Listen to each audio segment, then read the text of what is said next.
الله الرحمن الرحيم.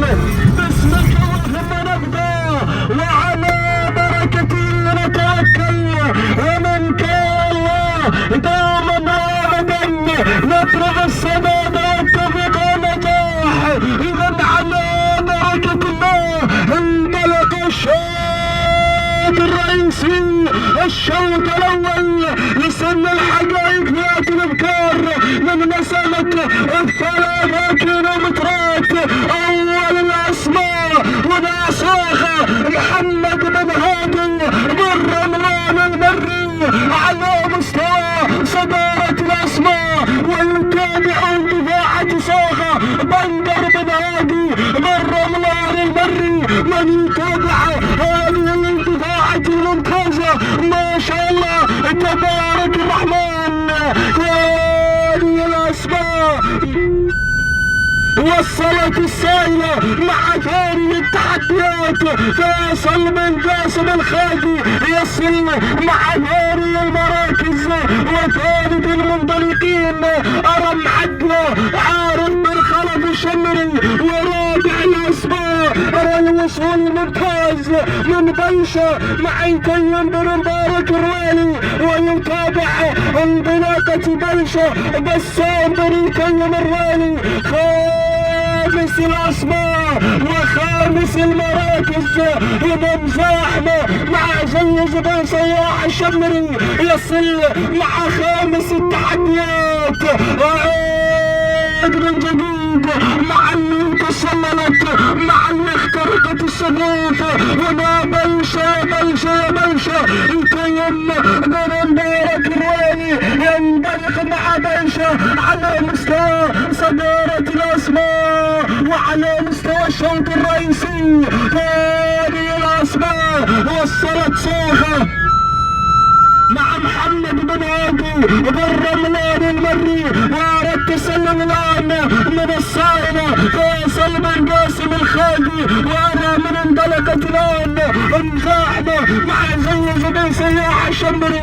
من تسللت الى هذه التحديات سلاله الجذاب الهرش الغنيه عن التعريف. وعاد من جديد مع بلشه مع يتيم بن مبارك الرويلي ينطلق مع بلشه المميز دائما وابدا بسام بن يتيم الرويلي. راح يا بسام الى الامام في الشوط الرئيسي، ولكن وصلت مزاحمه مع ثاني المراكز مع زيز بن صياح الشمري يصل مع ثاني التحديات.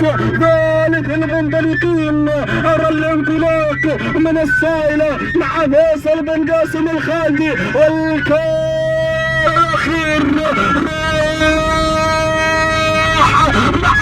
مع بيشة بهذا الاندفاع الممتاز ما شاء الله تبارك الرحمن. بيشة مع يتيم بن مبارك الرويلي مع هذا الاداء المميز مع المدمر المميز بسام بن يتيم الرويلي ينطلق بسام بحثا عن السلام في شوط سينشر عبر الاعلام يوم ولا اشواط الشوط الرئيسي. وصلت مزاحمه مع ثاني التحديات وانطلقت مع زيز بن صياح الشمري. يا بي بلشه مزاحمه وبلشه دارت ما شاء الله تبارك الرحمن. ذكر الله على بلشه وعلى اداء بلشه الممتاز مع صداره الاسماء مزاحمه مع هذه التحديات. تصل الان مع زيز بن صياح الشمري يوصل يا سلام بلشه ومزاحمه وبلشه اللحظات الاخيره اللحظات الخطيره. يا بايا الشوط الرئيسي السلام الى اين؟ بلشه مزاحمه بلشه يا سلام بلشه يتيم بن مبارك الرويلي. سلام تحيه واحترام مع بيشة مع يتيم بن مبارك الرويلي. هذه المراكز مزاحمه زيز بن صياح الشمري ما قصرت مزاحمه، قدمت عرض ممتاز تشكر عليه. هذه في المراكز هنا على ما يبدو جديدة مع الراوي بن حمد الشمري ورابع المراكز الصايلة فيصل بن قاسم الخالدي. ألف مبروك لمالك بن شيتين بن مبارك الرومي على هذا الفوز الكبير والمستحق بعد هذا العرض والأعضاء الممتاز. تهانينا والنمس.